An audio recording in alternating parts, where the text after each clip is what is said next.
Queridos, vamos pegar nossas Bíblias neste momento. Nós estamos numa série de mensagens falando acerca da necessidade de nós confirmarmos a nossa eleição e a nossa vocação em Cristo Jesus. Creio eu que é um tema extremamente importante, extremamente necessário. E eu quero convidar a todos neste momento a prestarem muita atenção, porque a mensagem de hoje, ela é muito importante. Nós precisamos refletir acerca da fé, uma vez que essa série de mensagens tem como propósito, tem como objetivo, nós refletirmos acerca dos nossos valores espirituais e, sobretudo, nós problematizarmos esses valores espirituais. Eu digo que é necessário nós refletirmos e problematizarmos, porque muitas vezes nós andamos praticamente automatizados. Vivemos num mundo de muita insensibilidade, de maneira que o tempo vai passando, a vida cristã vai sendo levada, às vezes, religiosamente, como meras práticas, como mero costume, e nós deixamos então de parar para refletir, para pensar acerca de alguns valores espirituais, acerca da vida cristã.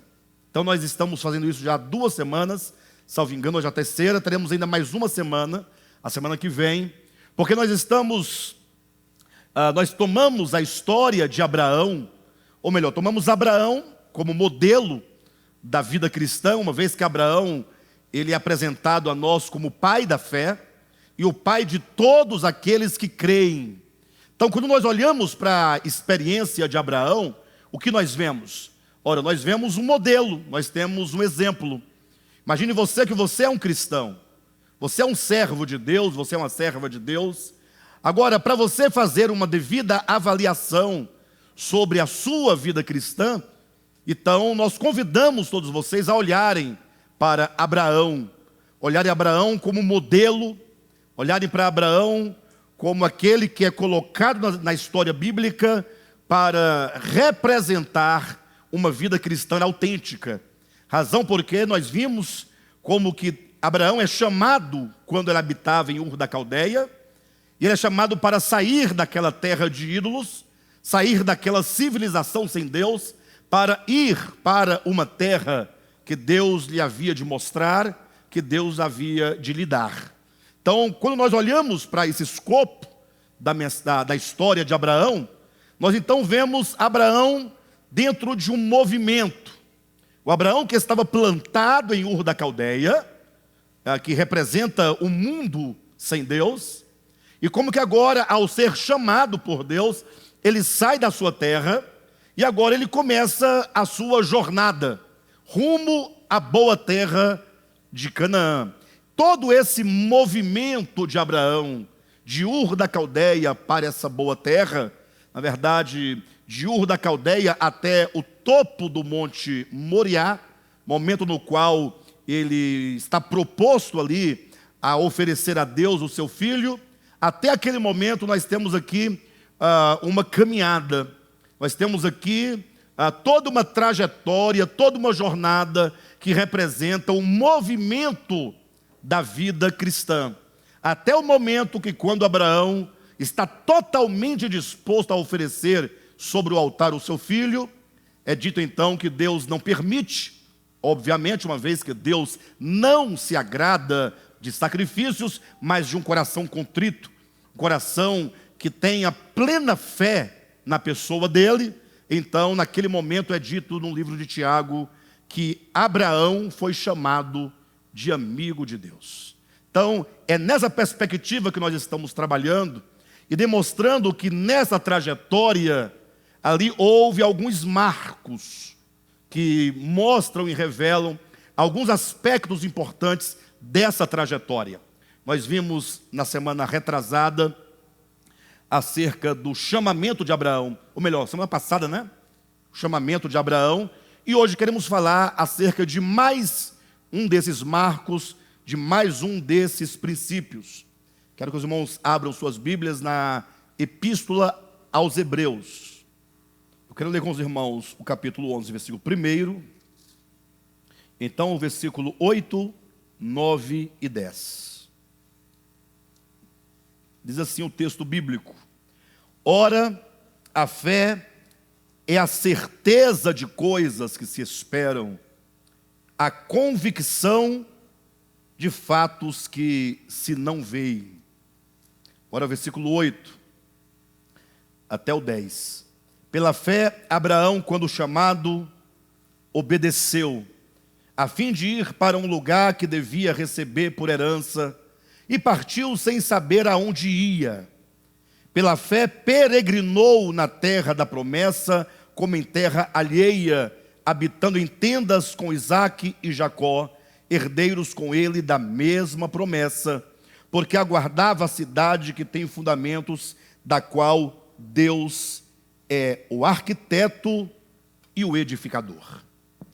Queridos, voltem agora, neste momento, o olhar dos irmãos e o coração e o entendimento, e vamos pensar um pouco acerca da fé.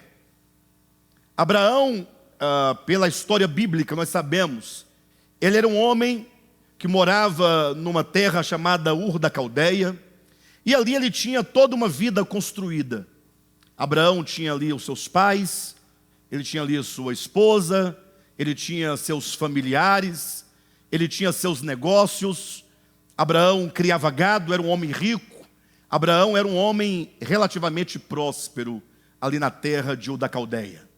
Então, ao olhar para Abraão naquele momento, vemos um homem que tinha uma vida sólida, uma vida estabelecida. Afinal, tudo o que o homem mais deseja é estabilidade, não é mesmo? Quando você tem uma estabilidade financeira, material, você reside num determinado lugar, e ali está a sua família como seu apoio, ali você construiu a sua vida, ali você já participa do conhecimento linguístico, social, cultural daquele lugar. Tudo seu, da sua vida, estar ali como que enraigado naquela terra. Para usar uma expressão, inclusive a palavra cultura, né? Vem de culto, de cultuar, de onde também vem a palavra agricultura. Significa que o homem estava ali como que plantado, Abraão estava plantado com suas raízes naquela terra. Então, de repente, diz a Escritura que Deus lhe apareceu e simplesmente disse: Abraão, olha, sai da sua terra, da sua parentela, sai da casa do seu pai, deixa tudo para trás. Não somente a sua casa, a sua residência, mas também a sua parentela, a casa do seu pai, deixa tudo e vem para uma terra que eu te mostrarei. Eu fico pensando e eventualmente me colocando no lugar de Abraão, e eu fico refletindo até que ponto a minha fé é suficiente, até que ponto eu tenho uma fé autêntica quanto à sua natureza, até que ponto eu tenho uma fé poderosa, como aquela de Abraão, para simplesmente ouvir a voz de Deus e obedecer. Nós vimos aqui em Hebreus capítulo 11, versículo 8, que diz que pela fé, quando chamado por Deus, Abraão obedeceu e partiu para uma terra que Deus lhe haveria de mostrar. Então, quando nós lemos a Bíblia, é muito bonito e é muito interessante, porque nós ficamos, puxa, Abraão morava em Ur da Caldeia, nós imaginamos toda aquela história. O problema é que nós também estamos vivendo a vida cristã, e Abraão está ali para representar a cada um de nós. Imagine Deus falando para você, né? Digamos, Paulo Cirilo, imagine, Deus dizendo: olha, sai da sua terra, deixa tudo para trás, tome apenas a sua esposa e vem comigo e eu vou te mostrar o que você deverá fazer. E diz a Bíblia que Abraão obedeceu, pela fé, ele obedeceu e partiu. Aí eu fico imaginando como que o irmão Cirilo ficaria diante de um chamamento desse, né? Será que nós também teríamos tal disposição de fé? Uma fé autêntica, uma fé poderosa, uma fé orgânica, uma fé vital, que se movendo dentro de nós, nos impulsionasse a agir ou a reagir como Abraão reagiu? É sobre isso que eu quero que os irmãos pensem comigo nesta noite.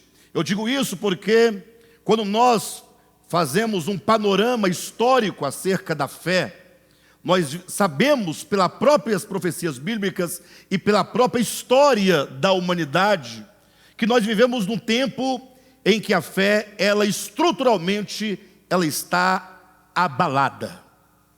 O próprio Jesus declarou, certa ocasião, falando acerca dos dias da sua vinda, ele diz: quando vier o Filho do Homem, porventura ele achará fé sobre a terra?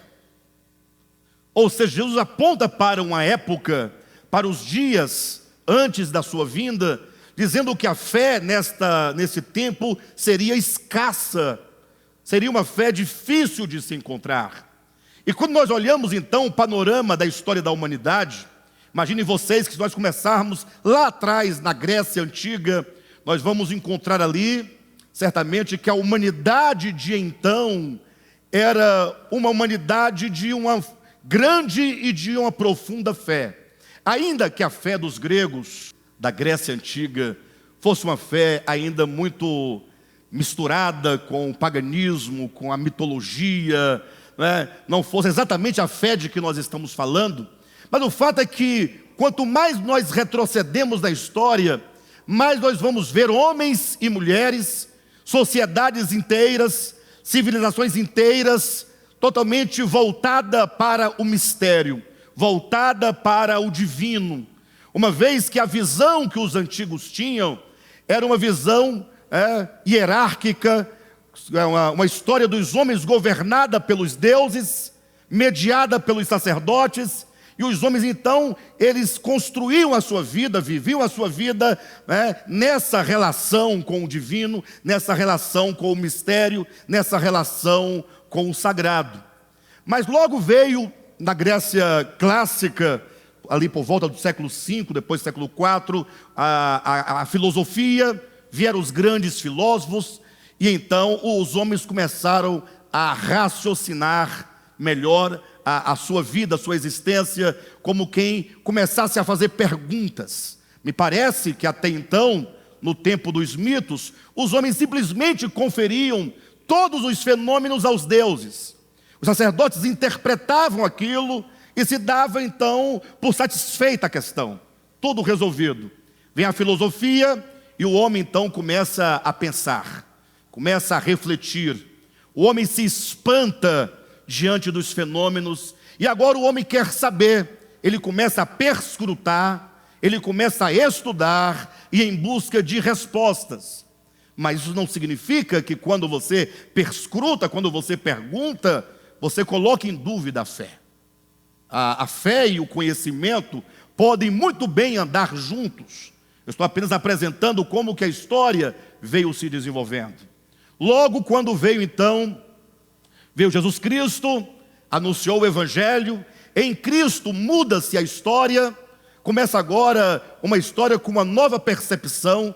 Jesus, ele separa aquele mundo de então para uma nova perspectiva, agora com um novo olhar, surge a igreja, e agora vêm os vários grupos filosóficos dentro da igreja, e por 1000 anos, a igreja, pelo menos no mundo ocidental, interpretou todas as coisas, todos os fenômenos a partir de Deus.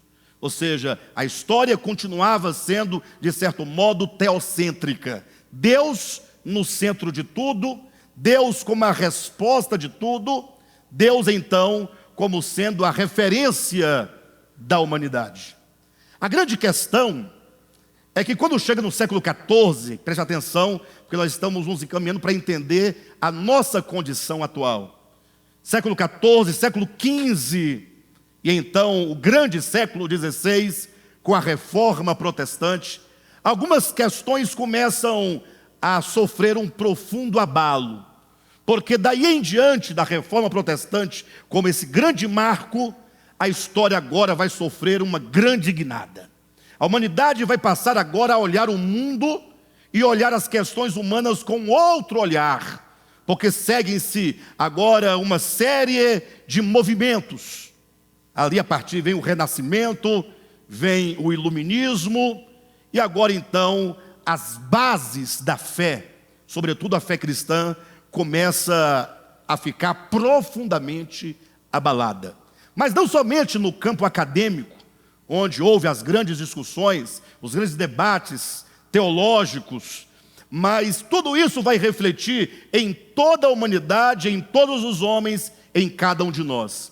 Houve um fenômeno ali juntamente, junto com o Renascimento, que, ao meu ver, na minha interpretação, é um movimento que, ainda que não esteja dentro da historiografia, mas enquanto fenômeno, me parece que ele acontece até hoje dentro de todos nós, os cristãos.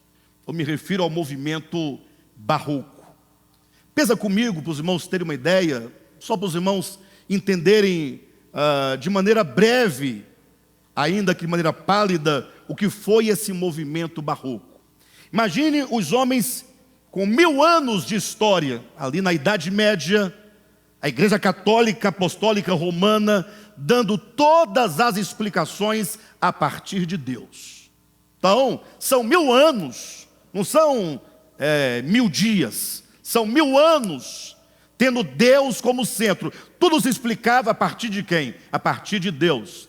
Então as pessoas estavam sempre voltadas, não é Deus, Deus, Deus. Isso vai criando uma cultura, acerca de Deus no coração dos homens. Quando vem o Renascimento, como que os homens agora, eles voltassem ao 4º século, para trazer de volta ao centro da história o próprio homem, agora cria um choque, porque imagine que agora tudo passa a ser interpretado no Renascimento a partir do homem. O homem é colocado no centro da história. Aquilo que outrora era visto a partir de Deus, passa a ser agora visto a partir do homem. Gera-se o quê? Aqui o quê? Uma tensão. Essa tensão entre o divino e o sagrado. Essa tensão do homem, que agora ele está tomado de uma visão acerca de Deus, mas que agora vai sendo tomado de uma visão acerca do homem. Essa tensão entre o céu e a terra, entre Deus e o demônio, entre os anjos e os homens. Esse homem agora está aqui vivendo uma crise acerca de sua fé, acerca de si mesmo, acerca do conhecimento. É um homem barroco que busca respostas. É um homem entre os céus e a terra. Daí começaram a vir uma série de artes para expressar esse sentimento barroco. Quando pode-se ver, por exemplo, figuras de anjos, pelados, nus, porque aí coloca essa tensão entre o divino e o profano. Quando o homem agora, ele não sabe mais qual a direção seguir. É um homem indeciso. É um homem com uma profunda crise no seu coração. Eu digo que esse sentimento permanece até hoje nos cristãos, uma vez que os cristãos do século 21, seja do século 20, 21, que são as nossas referências, porque nós vivemos, pelo menos parte do século 20, já estamos no 21, é que os cristãos, de uma maneira geral, são cristãos que não são totalmente do mundo, nem são totalmente do céu. São cristãos que têm toda uma consciência de fé, têm todo um credo religioso, toda uma confissão religiosa, hábitos e costumes religiosos, cristãos que defendem a Deus, aí defendem a Trindade, aí defendem o dízimo, defendem o Antigo Testamento, defendem a Bíblia, defendem Jesus, defendem valores cristãos, mas o quanto de tudo isso que se defende, de fato e de verdade faz parte do nosso coração.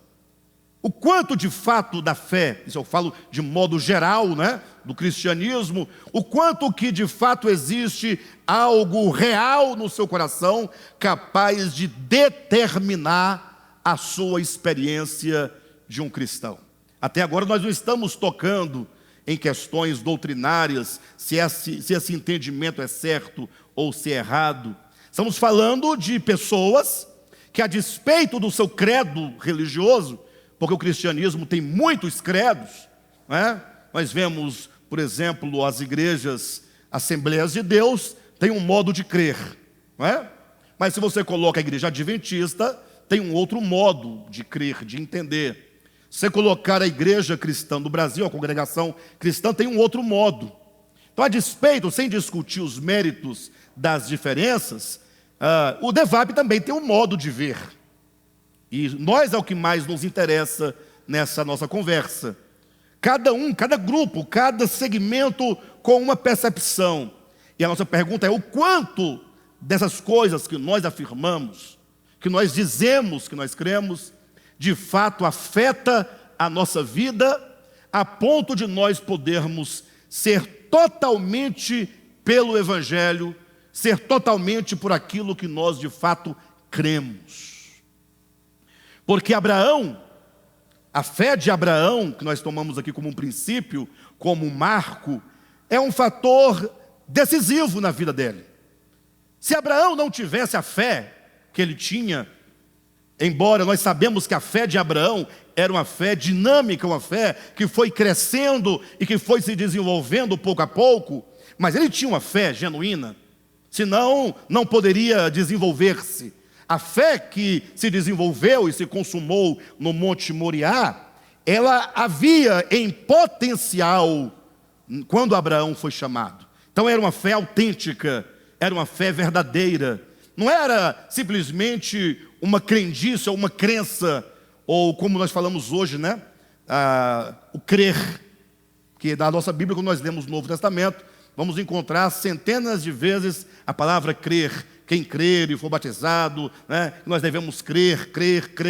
Mas devemos levar em consideração que a palavra crer, do latim credere, não é uma palavra que se encontra na Bíblia, originalmente escrita pelos apóstolos. Não é uma palavra que saiu dos lábios de Jesus. Absolutamente tão pouco saiu dos lábios dos apóstolos, nem da escrita dos apóstolos. Isso porque o termo grego para fé é um termo que não encontrou, quando Jerônimo fez a tradução da Bíblia para o latim, ele não encontrou um termo equivalente, né? Ou melhor, para o ato de ter fé. No caso da Bíblia, do grego, há o verbo e há o substantivo, a fé e o ato de ter fé. Quando fez a tradução para o latim, Jerônimo encontrou fides como a referência, mas não encontrou um verbo. Qual é o ato de ter fé? Vamos fazer um exercício para os irmãos entenderem. Se eu perguntar assim: quem tem amor, ama. Amor, ama. Nós temos o substantivo e o verbo equivalente. Quem tem amor, quem tem fé, percebe que não há, mesmo no português, um verbo correspondente ao substantivo fé? Quem ama, não, quem tem amor e quem tem fé, fede? Não, pense um momento, não tem esse correspondente. Isso já começa lá no latim. Então, quem tem fide no latim, credere. Ou seja, ali Jerônimo encontrou uma palavra próxima no sentido, mas não que equivalia de fato ao ato de ter fé. Crer é uma palavra muito vaga. Isso aqui é apenas uma questão que eu estou comentando, porque nós falamos que nós cremos em Jesus, que nós cremos no Evangelho, que nós cremos na redenção, que nós cremos na parousia de Cristo, na volta de Cristo, cremos no Espírito Santo, nós cremos em muitas coisas. Mas será que nós temos fé em tudo isso que nós cremos? Abraão, quando foi chamado, a fé que estava no seu coração, por ser uma fé verdadeira, uma fé dinâmica, fez com que ele obedecesse. Abraão, sai da tua terra. E Abraão obedeceu. Obedeceu e partiu para uma terra distante.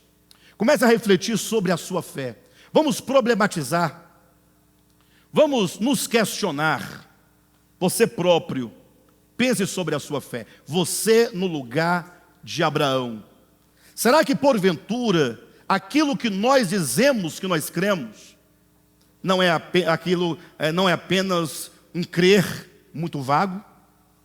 Será que não é mais ou menos como você fala assim, olha, eu creio que em janeiro a pandemia já terá acabado. Esse eu creio, ele é algo real, verdadeiro, sólido? É apenas uma dedução?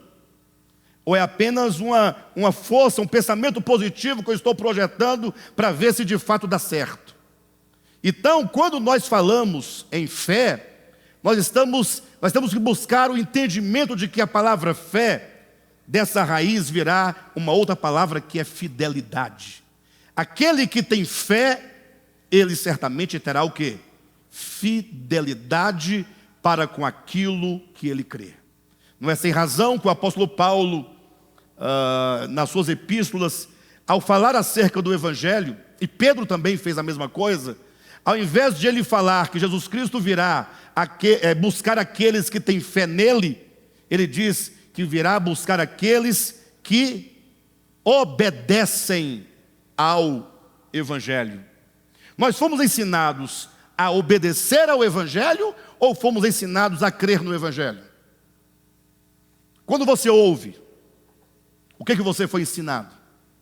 Crer no Evangelho. Alguém pode dizer, pastor, mas não tem nada a ver. Crer no Evangelho subtende-se obedecer ao Evangelho. O problema é que nós ficamos somente assim, olha, vocês creem que Jesus morreu na cruz? Você fala, pastor, eu creio, que maravilha. Jesus morrendo ali, levando pancada, o sangue descendo. Ai, como eu acredito nisso, eu tenho certeza. Aí eu pergunto, você crê que ele ressuscitou dentre os mortos? Você fala, mas como não? Jesus saindo do túmulo naquele dia, né? Ali o novo homem se despontando. E você crê que Jesus subiu aos céus? Sim, eu creio. Que ele voltará? Sim, eu creio. Aí eu pergunto, toda essa história que você diz que crer, o quanto ela é poderosa dentro de você para te fazer tomar as decisões corretas na sua vida? Para fazer você olhar para o Evangelho, olhar para as palavras de Cristo, para os ensinamentos de Cristo, e então se dedicar integralmente, assim como Abraão, que começou uma trajetória, lógico, eu repito, foi uma trajetória que ele foi crescendo pouco a pouco. Um dos marcos que nós vamos tratar na semana que vem é a kenosis de Abraão. Abraão sai, lógico, ele não sai integralmente. Quando ele sai, a primeira partida de Ur da Caldeia até Harã, é dito que foi o seu pai quem lhe tirou de lá. Ou seja, Deus chama Abraão em Ur da Caldeia, mas me parece que ele fica meio inerte. E aí então Deus usa o seu pai Terá e leva toda a família até Harã. Estando eles em Harã, Deus novamente aparece a Abraão e fala, Abraão, sai da tua terra. Aí acrescenta-se, e da casa do teu pai. Então, Harã tem que morrer para que então Abraão possa continuar sua trajetória. Só que ele leva consigo o seu sobrinho. E aí lá na frente é preciso que ele se separe do seu sobrinho. Logo ele arranja um filho da mulher escrava. Ele tem que abrir mão desse filho. Ou seja, a história de Abraão é uma história de ir aos poucos renunciando, e aos poucos abandonando, e aos poucos deixando, mas era sempre uma fé progressiva, era sempre uma fé que avançava, né? Um degrau, depois um degrau, nunca uma fé estática, nunca uma fé religiosa, como quem diz, não, eu sou o cristão, pronto, mas e aí? Não, e aí que eu tenho a minha vida, e eu creio no Evangelho, mas um crer vago, um crer de dogma, Um crer que você debate, você briga, você até perde amigos num debate bíblico, mas aquela mensagem pouco efetua dentro de nós. Nós estamos vivendo num tempo de uma crise de fé muito grande. Precisamos de pensar que a fé genuína, a fé bíblica, ela vai gerar fidelidade. Sempre que você pensar na sua fé, lembre-se, fidelidade. Se você tem fé, você tem fidelidade para com aquilo que você crê. Ou seja, você alinha o seu coração, alinha a sua mente, alinha a sua consciência àquilo que você crê.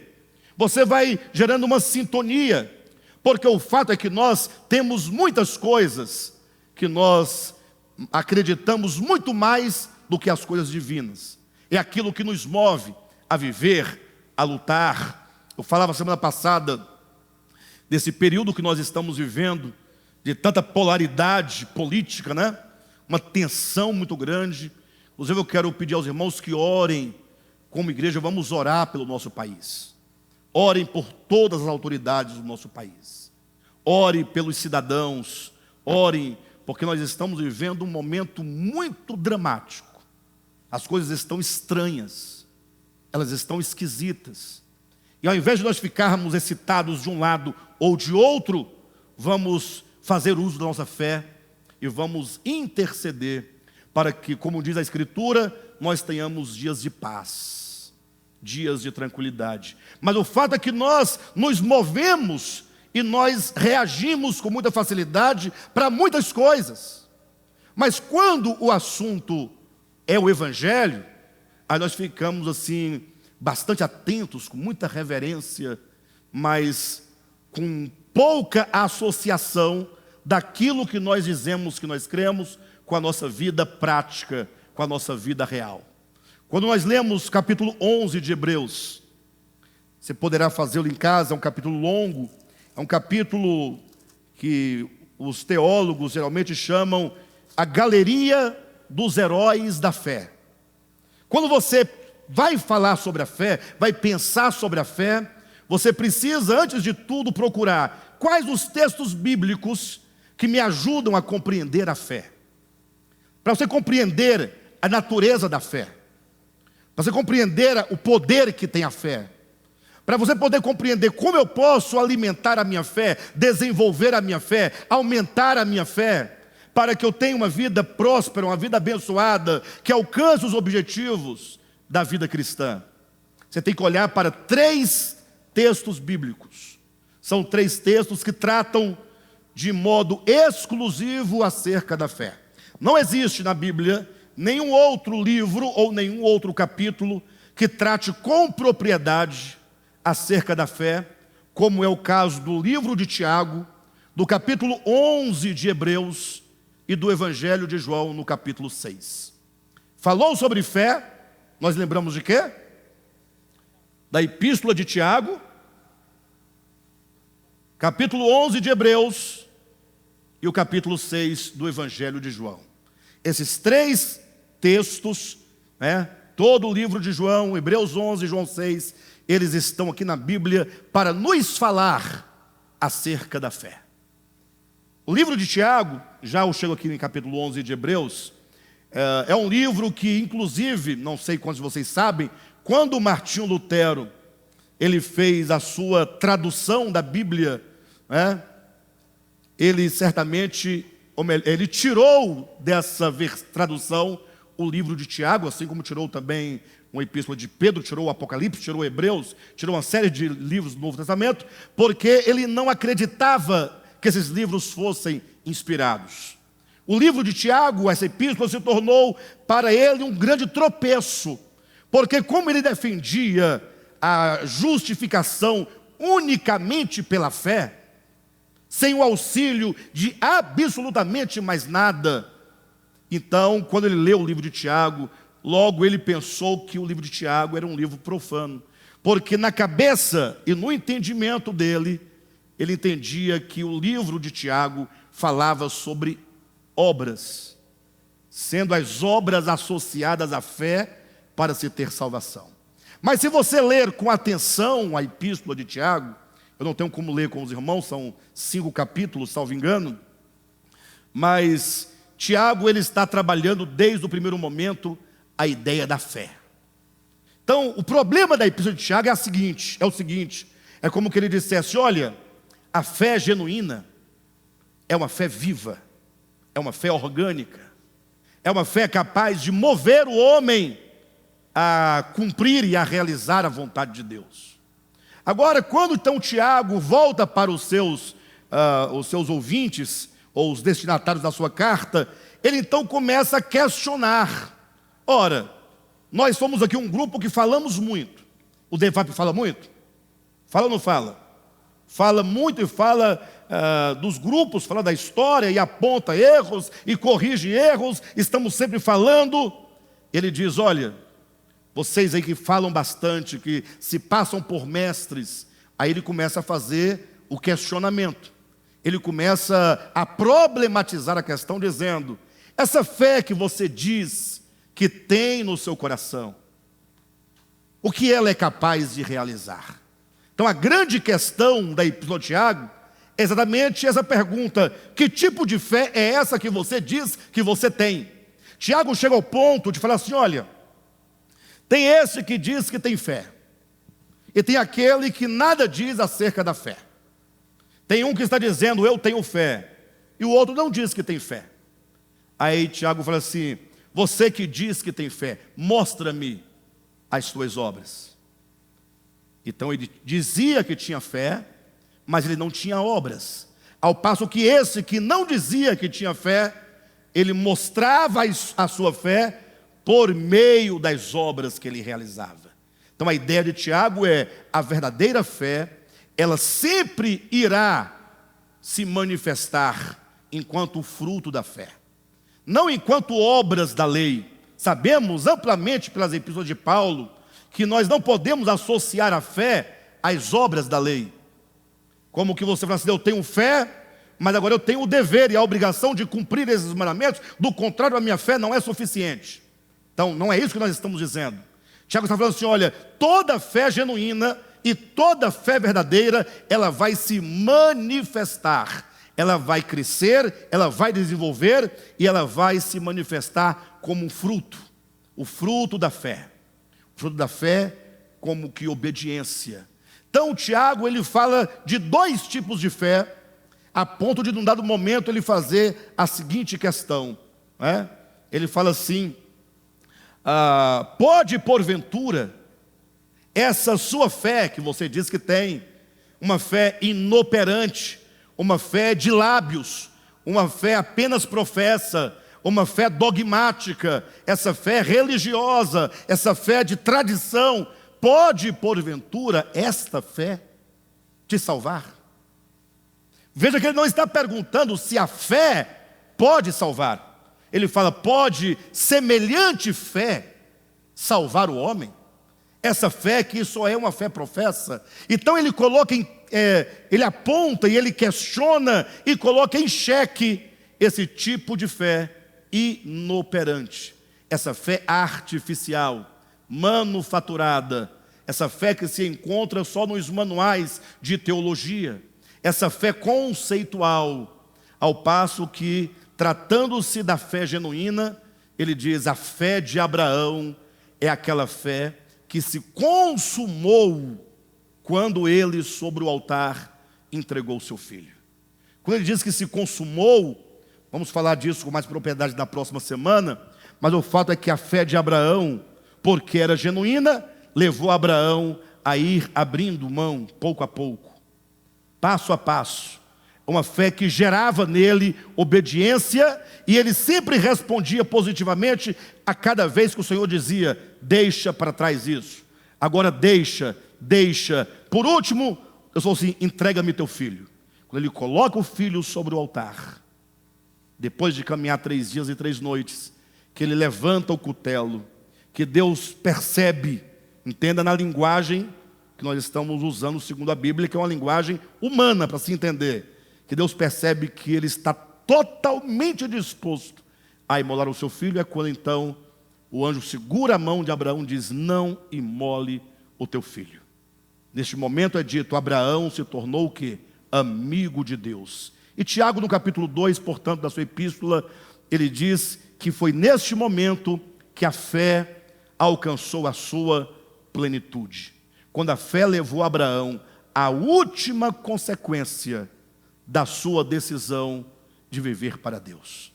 Ou seja, se você é um cristão, quando você lê o livro de Tiago e o compreende corretamente, você chegará a uma conclusão. Se você tem no coração uma fé genuína, essa fé te levará às últimas consequências. Ou seja, o Evangelho, a cada dia ele vai se revelar e vai se mostrar a você. É um caminho estreito, é uma porta estreita. O Evangelho, ele vai te exigir dia a dia, como que um chamamento interior, como que um convite interior, uma voz interior dizendo, olha, você precisa deixar para trás qualquer forma de violência. Deixar, abandonar. Você terá que dirigir os seus olhos e o seu coração para o órfão, para a viúva, para os menosprezados, para os marginalizados. Você terá que olhar com compaixão para aquele que sofre, para aquele que está caído. E aí vem uma série de situações. Você terá que ministrar agora perdão. Você terá agora que não julgar. Ou seja, cada vez que você lê o Evangelho, você vai ter que abrir mão de coisas que estão solidificadas dentro do seu coração e que para você é muito precioso. A sua justiça própria, o seu juízo, o seu julgamento, você vai ter que ir deixando pouco a pouco. E nesse caminho de você ir abrindo mão, você estará num processo de esvaziamento do ego, esvaziamento de si mesmo, até o ponto em que você chegará, e então poderá ser dito acerca de você, este se tornou amigo de Deus. Amigo de Deus enquanto a ideia de amizade, enquanto reconciliação plena. Então Tiago, ele problematiza a fé como quem questiona, essa fé que você tem, qual é o que ela é capaz de fazer? Aí você olha para o capítulo 11 de Hebreus, que é o segundo texto, e você começa então a ver toda aquela galeria de heróis da fé, e começando ali em Abel, passando depois por Noé, aí vai falando então de Abraão, de Isaac, de Jacó, e vai falando todos os santos do Antigo Testamento, mostrando quantas proezas eles puderam realizar, porque eles tinham uma fé autêntica. O capítulo 11 de Hebreus, associado a Tiago, é como que o capítulo 11 desse uma resposta a Tiago. Dissesse, olha Tiago, se você quer saber qual é o poder operante da fé, então olhe para tudo que esses homens e essas mulheres do capítulo 11, o que eles foram capazes de realizar. Ou seja, a fé, ela rompe com todos os nossos limites humanos. Homens e mulheres, se os irmãos olharem, deixa eu dar apenas uma olhada breve para os irmãos entenderem. Capítulo 11 de Hebreus, veja o versículo 8, ó. Pela fé Abraão, quando chamado, obedeceu. Versículo 9, pela fé peregrinou. Versículo 11, pela fé também a própria Sara recebeu poder para ser mãe. As irmãos vão descendo. Versículo 13, todos esses morreram na fé, sem ter obtido as promessas, vendo-as, porém, de longe e saudando-as e confessando que eram estrangeiros e peregrinos sobre a terra. Versículo 23, pela fé Moisés, apenas nascido, aí fala a experiência de Moisés, tudo o que ele viveu, tudo o que ele enfrentou, todas as suas decisões, as suas atitudes, como que a fé o moveu a viver aquelas experiências. Versículo 30, ó, pela fé ruíram muralhas, né? Versículo 31, pela fé Raabe, a meretriz, não foi destruída com os desobedientes. Vejam só o versículo 34, 33, os quais, por meio da fé, subjugaram reinos, praticaram a justiça, obtiveram promessas, fecharam bocas de leões, extinguiram a violência do fogo, escaparam ao fio da espada, da fraqueza tiraram força, fizeram-se poderosos em guerras, puseram em fuga exércitos estrangeiros, mulheres receberam pela ressurreição os seus mortos, alguns foram torturados, versículo 36, outros passaram pela prova de escárnios e açoites, de algemas e prisões, 37, foram apedrejados, provados, cerrados pelo meio, mortos ao fio da espada, andaram peregrinos, vestidos de peles de ovelhas e de cabras, necessitados, aflitos, maltratados. Ou seja, veja o que a fé faz com a pessoa. Aquele que tem fé, ele vence toda sorte de dificuldade, todos os seus limites, porque a fé genuína é uma fé operante. É uma fé operante. Então, pensando esses dois textos, antes de chegarmos a João capítulo 6, há de se pensar, e eu passei toda essa semana pensando sobre isso. Confesso aos irmãos, julgando a mim mesmo, perguntando ao Senhor, será que eu estou pelo menos dando um passo? Ainda que devagarzinho, ainda que um passo pequeno, mas será que eu estou em movimento? A grande questão é se nós estamos em movimento ou se nós estamos parados. Eu não me refiro a você vir ou ir ao culto, porque isso pode ser feito como uma mera atividade religiosa. Eu não me refiro ao fato de você proceder com os costumes do movimento evangelicalista, porque nós ficamos muito tempo com usos e costumes que hoje você tem uma certa conduta que parece indicar que você é um cristão, segundo os moldes históricos. Eu estou me referindo à mensagem do Evangelho. Quando você ouve o Evangelho, os irmãos devem ter lido, ou pedir para os irmãos lerem, né? Mateus capítulo 5, 6 e 7.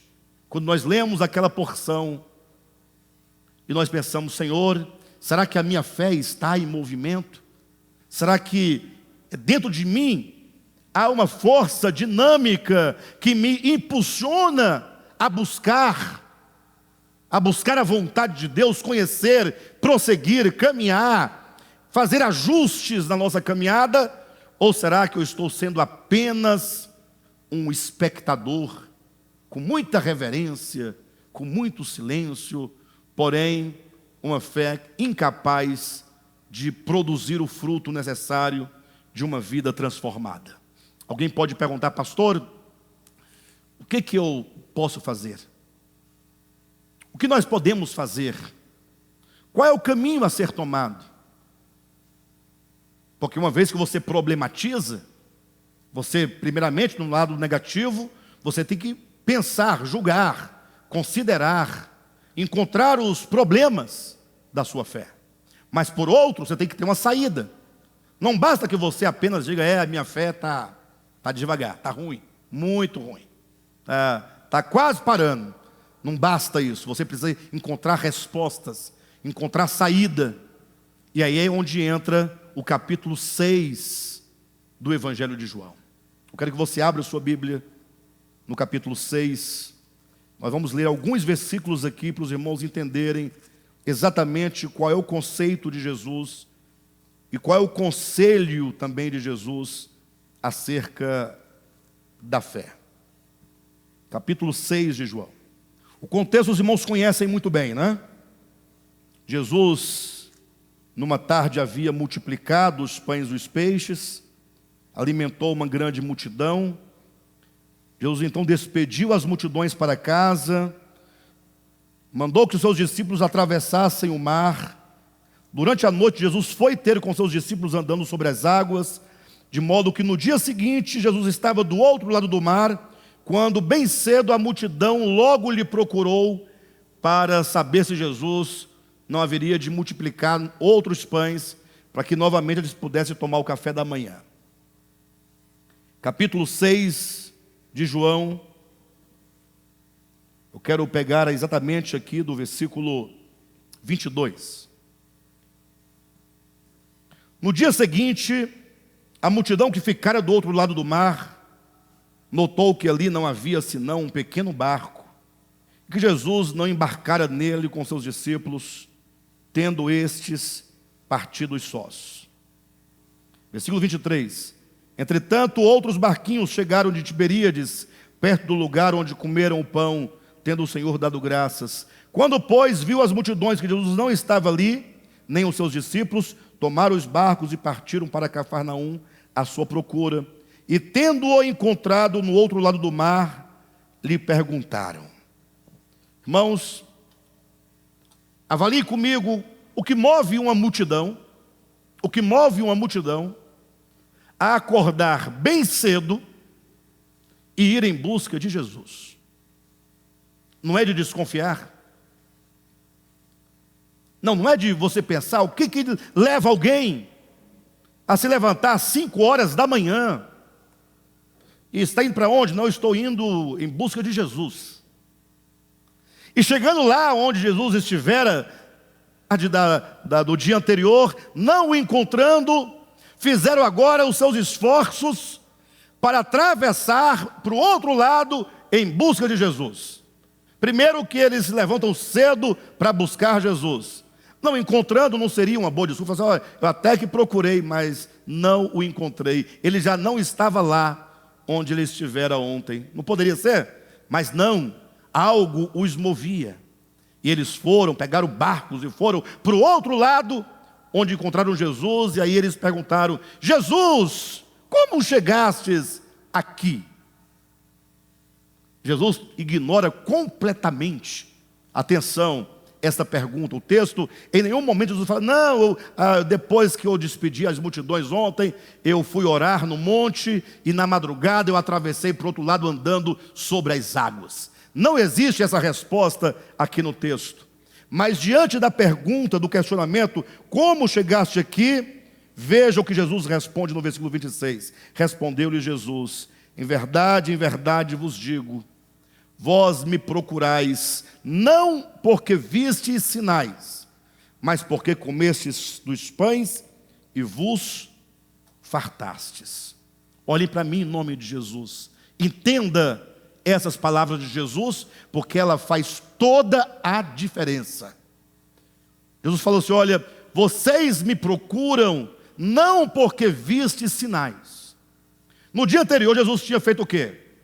Multiplicado os 5 pães e os 2, e tendo multiplicado, ele alimentou 5.000 homens, fora as mulheres e as crianças. E depois que todos comeram, ainda sobraram quantos cestos cheios de pães?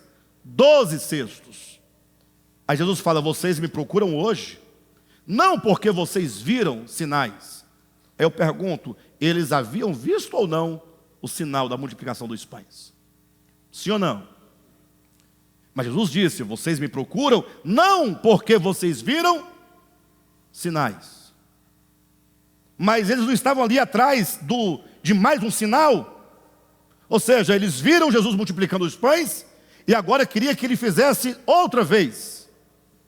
Mas entenda, Jesus disse: olha, vocês não me procuram porque vocês viram sinais. Ou seja, vocês viram um milagre.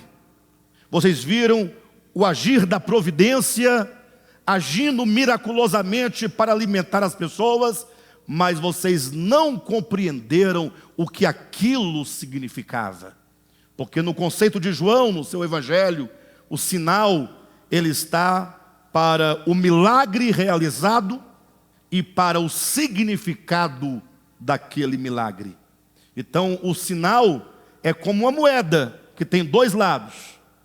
É um milagre, mas que possui uma representação, uma simbologia.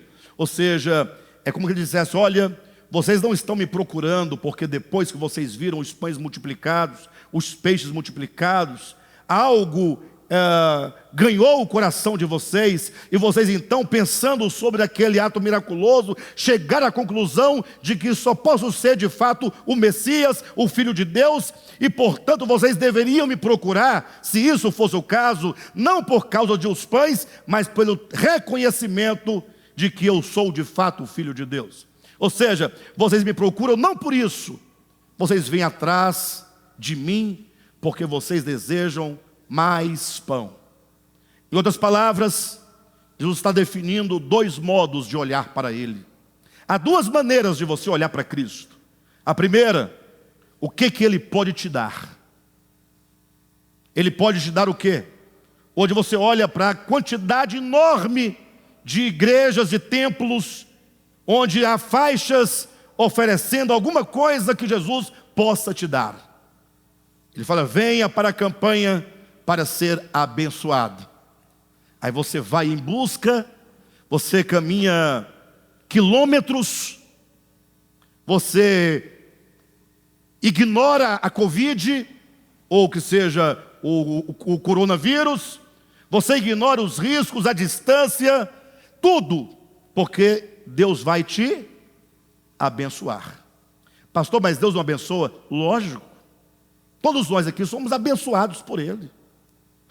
Mas o que Ele está dizendo, Jesus está dizendo muitos me procuram pelo que eu posso dar. No caso aqui do texto, o pão.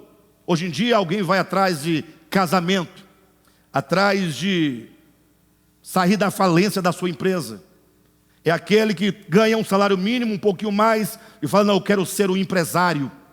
É aquele que diz que segue Jesus, é o primeiro grupo, mas a sua visão é: o que Jesus pode me dar? Aí você fala assim: mas eu nunca tive isso comigo, a minha fé sempre foi sincera. É o problema que há aqueles que, sabendo que não devemos viver pelo pão, acontece que tem muitos crentes que dizem seguir a Cristo pelo que Ele pode lhe dar. Jesus pode me livrar a alma do inferno. Jesus pode me livrar de mal olhado, pode me livrar de macumba. Crente servindo a Jesus por causa da salvação. Se você busca Jesus e segue Jesus por causa da salvação, eu lamento te falar que você está nesse grupo que Jesus diz: pastor, mas salvação é coisa espiritual.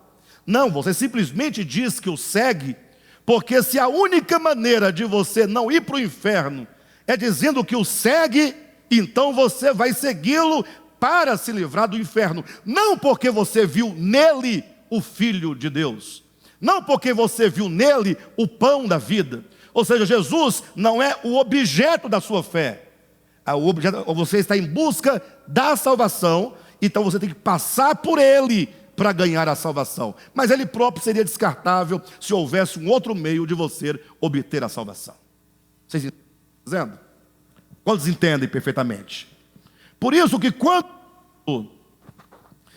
Cristo não é o alvo da nossa fé, quando não é o próprio Cristo de Deus o alvo, então nós somos crentes em busca de alguma coisa, nós temos sempre um interesse por detrás, e por isso a nossa fé sempre vai ser uma fé oscilante. Quando está tudo bem, você está dando glória a Deus. Quando não está tudo bem, você é aquele crente fraco, triste, desanimado, não sabe, não quer mais orar, não quer mais congregar. Tudo é motivo de você então deixar de caminhar. Quando Jesus fala: vocês me procuram não por causa dos sinais, ou porque viste sinais, mas por causa do pão que perece, Ele está dizendo que há, portanto, um grupo que busca as coisas, os seus próprios interesses, ainda que seja a salvação. Ou seja, se a única maneira de eu me livrar da condenação é seguindo Jesus, então por causa desse livramento eu vou segui-lo. Jesus não é o alvo.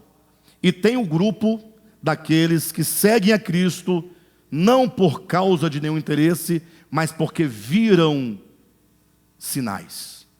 Ou seja, porque ao vir, ou melhor, porque quando viram o milagre da multiplicação dos pães, ou quando viu Lázaro sendo ressuscitado, o paralítico sendo curado, quando viu todos esses milagres, eles voltaram os olhos e numa desconfiança interior, falou assim: este homem que tudo isso realiza, só pode ser mesmo o Messias a quem nós tanto esperávamos.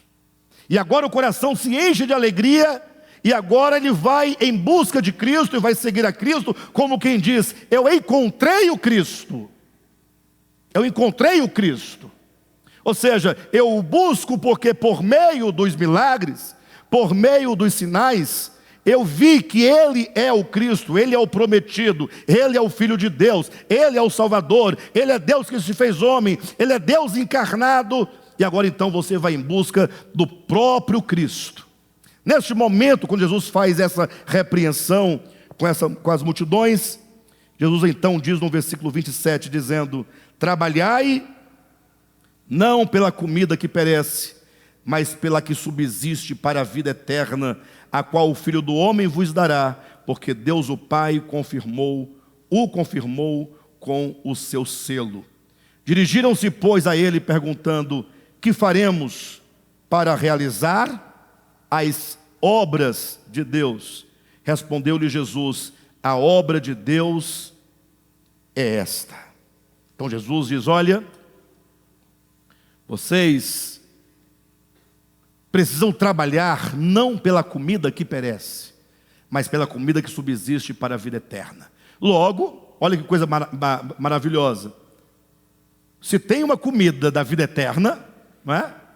Se tem uma busca de coisas eternas, logo a multidão vai perguntar para Jesus: então nos diga o que nós devemos fazer para realizar e para cumprir, o que diz a sua Bíblia? As obras de Deus. Está no plural na sua Bíblia? As obras de Deus? Ou seja, a obra de Deus? Sério, versículo? Não, 28. Dirigiram-se, pois, a ele perguntando: que faremos para realizar as obras de Deus? É a pergunta da multidão. Nós queremos realizar as obras de Deus. Essa não é a nossa pergunta? Também? Ah, se tem um pão que subsiste para a vida eterna e por ele eu tenho que trabalhar, então quais são as obras de Deus? Ou seja, nós queremos, a semelhança das multidões, a semelhança dos judeus, as regras, as obras, fazer isso, fazer aquilo outro, proceder deste modo, proceder de outro modo. Os irmãos nunca desconfiaram que na multiplicação e na multidão de mandamentos, de regras e de exigências, nós fracassamos? Quantas vezes nós fomos orientados a fazer deste modo, não fazer isso, não vestir isso, não pode comer isso, não pode frequentar tal lugar, você deve tratar o seu esposo dessa maneira, deve tratar a esposa dessa maneira. Aí vamos falando todo aquele conjunto de coisas, de obras a serem realizadas para termos acesso à vida eterna. Mas qual é a nossa experiência? Qual é a sua experiência? Você algum dia já parou, já perguntou o que devemos nós fazer para realizar as obras de Deus? Aí Jesus responde dizendo: a obra, agora sim é no singular, a obra de Deus é esta. Deus só tem uma obra. Ou seja, só existe um trabalho. Só existe uma maneira, não há duas, nem três, nem quatro. Só há uma coisa que se requer de cada um de nós. A obra de Deus é esta. Versículo 29. Que creiais naquele que por ele foi enviado. Como nós sabemos que não tem essa palavra crer no texto grego, a ideia aqui é que você tenha fidelidade, que você tenha fé naquele que pelo Pai foi enviado. Ou seja, você tem que olhar agora para o Cristo de Deus, e ao olhar para o Cristo de Deus, você tenha fé nele. Mas não é ter um crer vago, você exercer fidelidade para com Cristo. E olha que falar em fidelidade, queridos, eu pensando nessa semana, eu pensava: poxa, como esse atributo está raro nos dias de hoje, fidelidade. Há muitos que falam assim: não, eu sou fiel a Deus, mas eu não sou fiel aos homens, porque nós temos que ser fiel a Deus, não aos homens. Já ouviram esse argumento? Quem já ouviu? Devemos ser fiéis a Deus, aos homens não. Mas será que esse argumento não é apenas uma maneira de você fugir do fato de que falar que é fiel a Deus é algo muito fácil de se fazer. Porque como é que você pode aferir essa sua fidelidade? Lembra do que João diz na sua primeira epístola? Aquele que diz que ama a Deus, mas não ama o seu irmão, é mentiroso?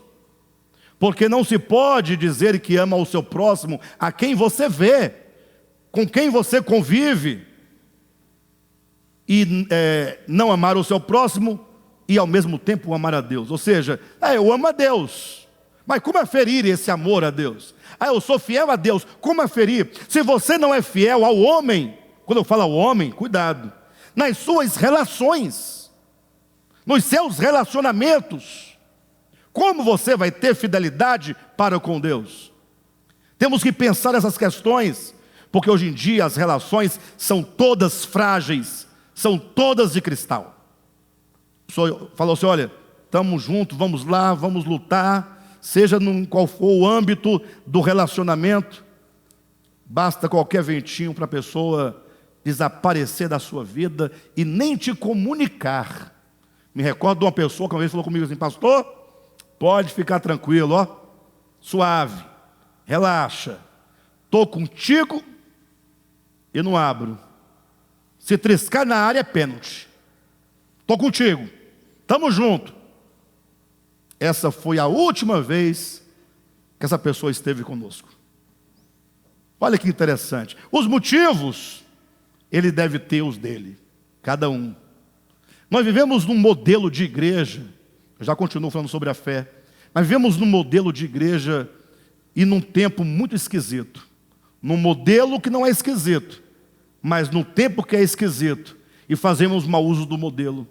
Pessoas vêm, entram na comunidade, se associam à comunidade em termos de comunhão, ficam 1 ano, 2 anos, 5 anos, 8 anos, 10 anos, participa de vários serviços, conhece todos os irmãos, de repente a pessoa some. Não vem mais, nunca mais. Nem para dizer tchau.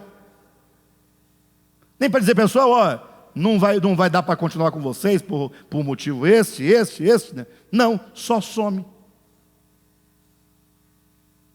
Cara, eu encontrei com pessoas no início da pandemia que tinha 5 anos que não vinha à reunião. Ou seja, a pandemia começou em 2020, né? 2020. Então tinha 5 anos que não vinha, então não vinha desde 2015. Aí quando eu encontrei na pandemia, fulano, cadê você, rapaz? Você sumiu? Rapaz, com a pandemia como é que vai? Não pode, não dá. Mas assim que passar, nós estaremos lá. Estamos juntos. São os tipos de relações. E tudo isso reflete nos nossos relacionamentos espirituais. Deus disse, olha, você quer saber qual é a obra do Pai? Qual é a obra de Deus? O que você tem que fazer? Ele falou, olha, você tem que exercer fé, fidelidade para com aquele que pelo Pai foi enviado. Olhe para Jesus. Primeiro ponto.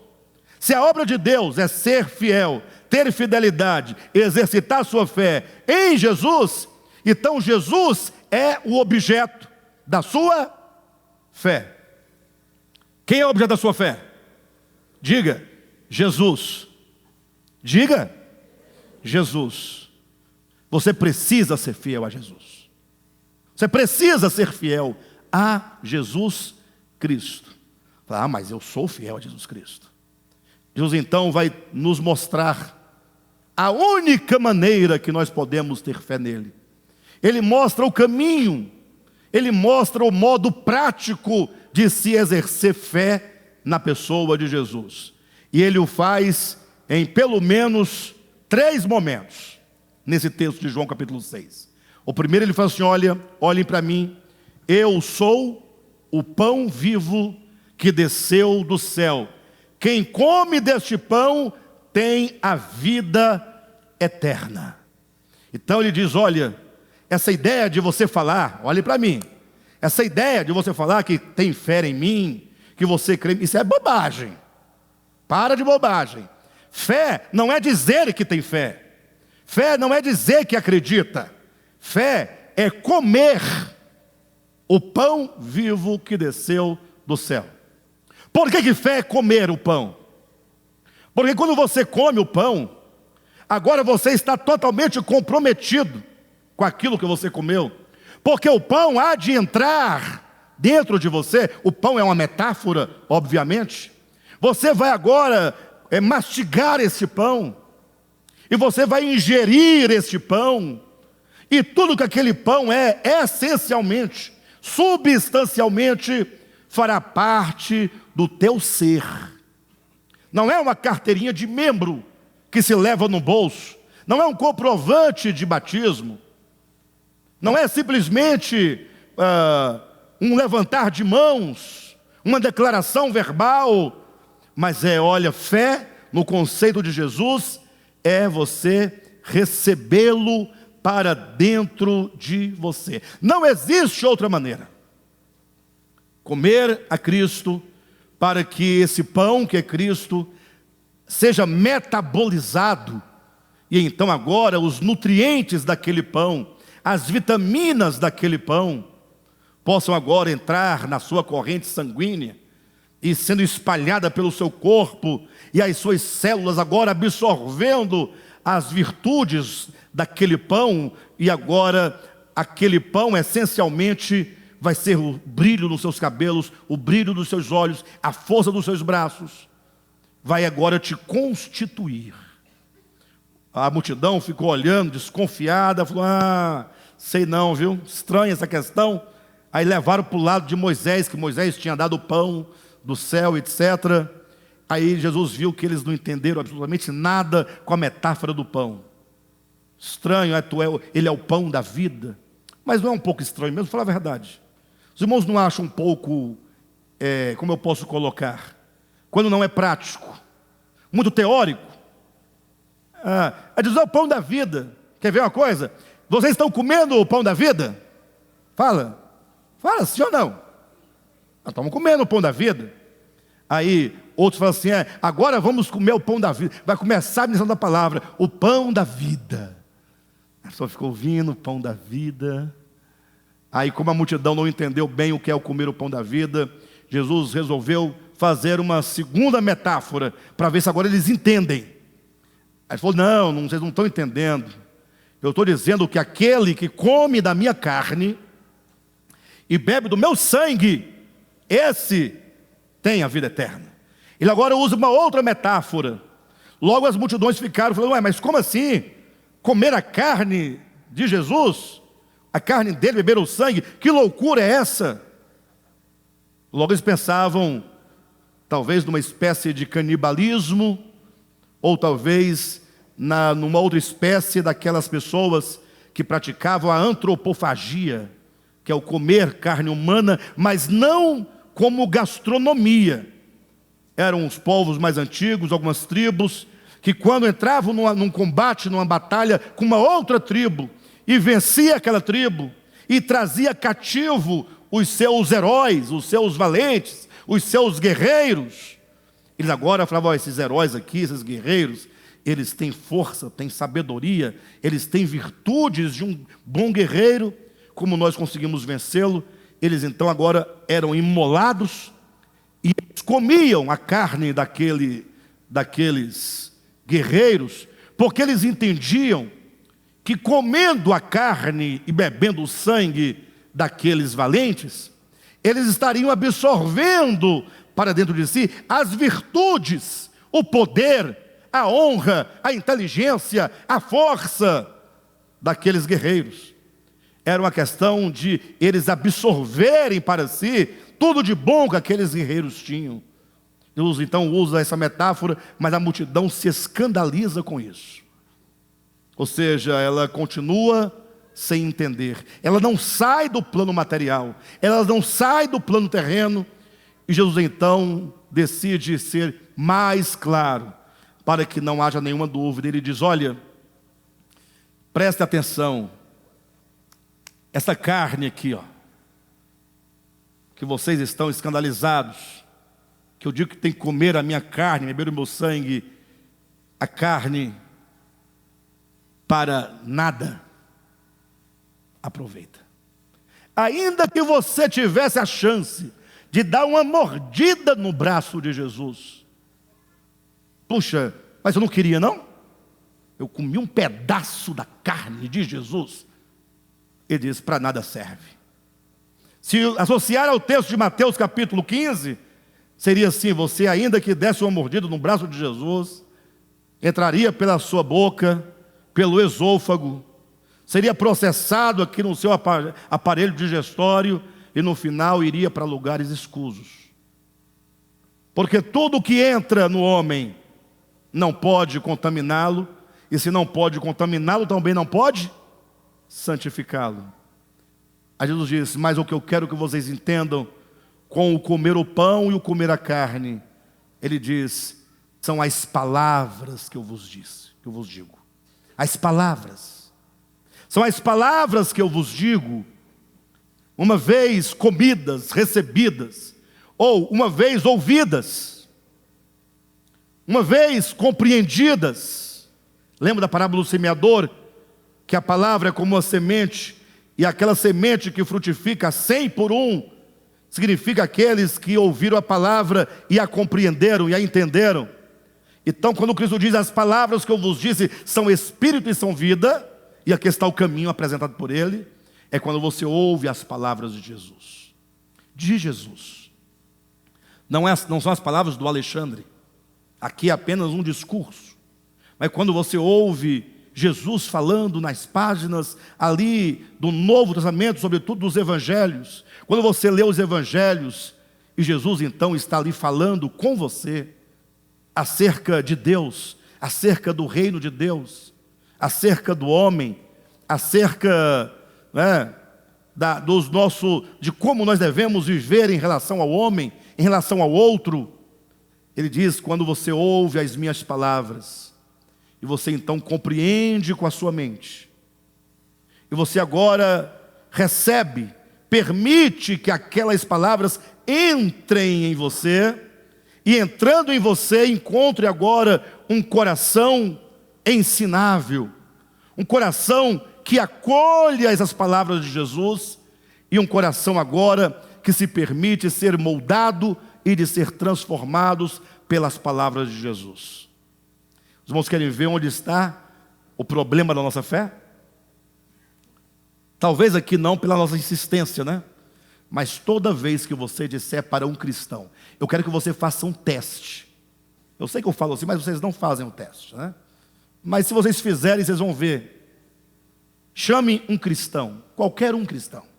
Não daqui, porque daqui não vai cair nessa. Mas qualquer cristão que você quiser, sua sogra, seu sogro, seu primo, seu cunhado, seu amigo. Você fala, rapaz, eu estava lendo aqui os evangelhos, e eu encontrei umas palavras de Jesus, aqui eu fiquei achando tão interessante. Ele falou assim, qual? Você acredita que Jesus diz assim, olha, não negues ao que te pede, nem vires as costas ao que te pede emprestado. Palavras de Jesus. Lógico que essas palavras devem ser compreendidas dentro de um contexto de uma necessidade real, né? Sim ou não? Se todo mundo que te pediria emprestado for emprestar, no final do dia está no final da fila para pegar também. Não é?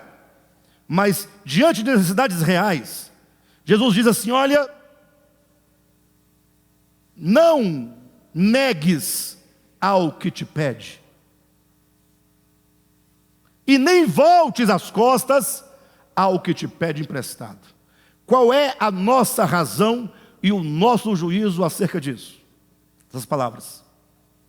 Quando você mostrar isso para alguém, o que ele vai dizer? Ele vai dizer o quanto que eu preciso me arrepender. É assim que ele dirá? Fala para mim. Puxa vida, e eu negando ao que precisa? Ele me pediu e eu neguei.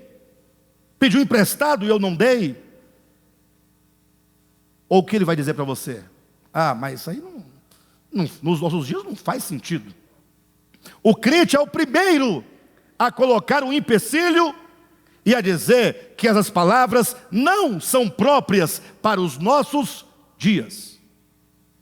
Aí você diz que crê em Jesus? Você crê em Jesus? Essas são as palavras dele que ele diz que são espírito, que são vida, que devem ser ouvidas, entendidas, absorvidas, assimiladas, acolhidas dentro de nós, porque essas palavras que são espírito e são o Espírito de Cristo, serão absorvidos agora pelo nosso coração, pela nossa alma, pela nossa consciência, e vai ter uma expressão, portanto. Aí Jesus fala assim: olha para mim. Eu vou dar um exemplo prático, irmãos, em nome de Jesus. É apenas um exemplo prático. Tá bom? Eu não quero que os irmãos confundam as coisas, mas é porque é um exemplo tão prático, mas tão prático, mas tão prático, que não dar esse exemplo é perder uma rica oportunidade. Tá bom? Porque o João não está aqui, e nem o Pedro, né? Estão lá fora, eu acho. Eu queria usar os dois, porque é bom usar os dois, que não tem problema. Imagine só, mas eu vou colocar aqui, esse aqui tem o Josiel e a Natália, pronto, os dois. Eles não vão me crucificar, não. O Josiel, para quem não sabe, ele é petista, para quem não sabe. E a Natália, para quem não sabe, é bolsonarista. Entenderam? Agora olha aqui, não. É um exemplo, gente. Natália, para você, bolsonarista, ele é perverso? Na relação? Perverso, maldoso, fake news. Sim ou não? Fala. Pronto. Não é isso mesmo? E para você, ela, bolsonarista, não é perversa? Ou não é perversa? Ué, mas é isso que eu estou vendo todo dia, em todo lugar. Tá bom. Aí vem o Evangelho e fala para você, Natália. Ele é perverso, não é? Jesus fala assim: não resistais ao perverso. Entendeu? Ele é o perverso. Petista é perverso. Então você, diante da perversidade, Jesus fala: olhe para mim. Ele é o modelo, Jesus é o modelo. Jesus é o exemplo. Diante do petista Pilatos e do bolsonarista Caifás, Jesus fez o quê? Silenciou. Orava por eles. Intercedia por eles. Sim ou não? Jesus diz: não resistais ao perverso. Não se envolva com a violência do perverso. Não devolva a violência ao perverso. É isso. Entendeu o que você tem que fazer a partir de hoje com o perverso do Josiel? Sim? Josiel, olha para mim. O que ela é para você? Perversa? É perversa ou não é perversa? E ela está cheia de perversidade, falando contra você. Ladrão, ladrão morto. Como é que é ladrão bom? É ladrão morto, é ladrão preso. Só tem 9 dedos. Não é assim que ela fala? Então ela é perversa. Aí o Evangelho fala: Josiel, você é um servo de Cristo, não resistais ao perverso. Aí você fala: Senhor da glória, dá-me esse coração. Eu preciso olhar para a Natália e vê-la primeiramente como uma filha de Deus, porque essa perversidade que eu impus sobre ela, Jesus não impõe. Essa perversidade é só uma máscara, é só uma ilusão, é só uma mentira. Jesus fala para você: não resista, não se envolva com a violência dela, não se manche com a violência dela, não devolva a violência, porque se você está falando que ela é violenta, quando você é violenta é outra violência, e violência contra violência dá um ciclo de violência que não para nunca. Então não resista ao perverso. Aí a Natália fala assim: então o Evangelho me mostre um modo prático de não resistir ao perverso. Jesus fala: quando alguém lhe ferir na face direita, permita que ele fira a outra face, não devolva. Se te obrigar a caminhar 1 milha, vai com ele 2. Os irmãos estão entendendo? O Evangelho nos chama para sair dessas polaridades humanas, para sair dessa violência humana, seja de qual for o lado, e começar a olhar para o reino de Deus, que é um reino de justiça, que é um reino de paz, que é um reino de equidade, e nós somos cidadãos do reino de Deus. E para tanto, pode aplaudir o Senhor Jesus Cristo, e para tanto, nós só conseguiremos se nós tivermos verdadeira fé. E o que é a verdadeira fé? É dizer que dá glória? Bater palma? Aleluia? É isso mesmo? Não, é comer a carne e o sangue de Cristo, ser identificado com Cristo, permitir que o Cristo de Deus seja absorvido pelo seu Espírito. Deixa o seu Espírito, deixa a sua consciência, o seu coração absorver a Cristo. Quando o seu coração absorver a Jesus Cristo, você poderá falar como Paulo: logo já não sou eu quem vive. O que é que você prefere? Você quer continuar vivendo? Ou você quer que Cristo viva em você? Hein, pessoal? Nós não temos saída. Você não tem alternativa. Volte os olhos para Jesus. Volte os olhos para Jesus. E vamos ser um povo diferente. Vamos ser um povo que influencia a quantos nós pudermos influenciar com o Evangelho de Jesus Cristo. Mas somente por meio de uma fé autêntica, que não significa uma declaração verbal, não é uma confissão de fé meramente, mas é um tomar a Cristo, receber a Cristo e deixar que Ele trabalhe a si mesmo dentro de nós. Amém? Glória a Deus.